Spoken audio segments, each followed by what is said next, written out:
to Tips and Tutorials, sponsored by the CJE of Baltimore, provided by Jets. We are going to be discussing participation on Zoom. How can students engage in the virtual setting? The first tip is, in terms of participation, is really to start off the lesson with something that it brings them into the virtual classroom by posing a question that everyone has to answer, either verbally or through some of the features that we'll show in a minute. Even I've heard recommended, even taking attendance can help students focus and feel that they're actually together in a class. The first feature I wish to show is the chat feature. If you scroll down to the bottom, you'll see chat, and you click that, and the chat feature has a number of settings. So participants can chat with no one, host, everyone, publicly or publicly and privately. So if you want everybody to collaborate together, so you can click everyone publicly. If you just want to be able to see their answers, you would click host only.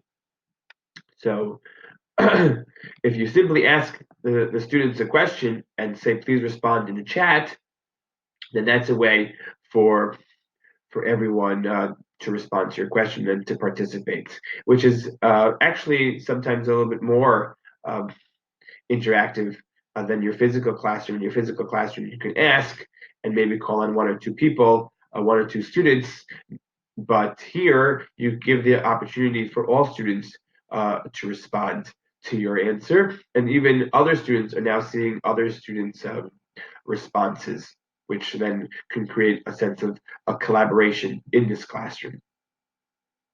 The second is just using your video. You can have them raise their hand,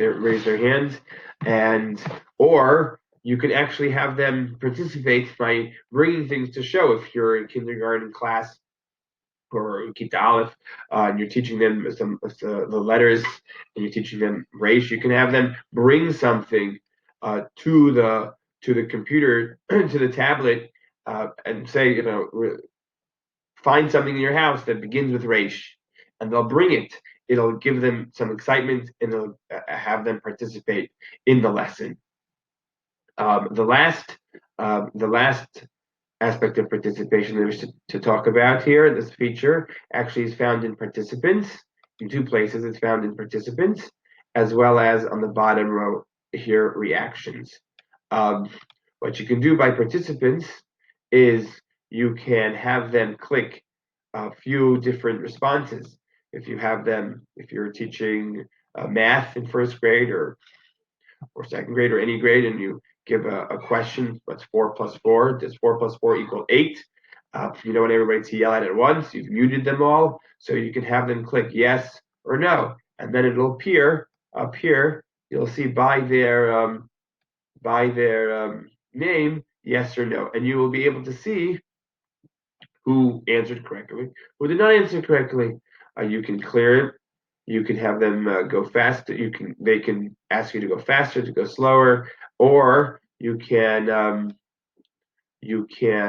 have them clap, thumbs up, thumbs down. These are different reactions that will appear in the participant list.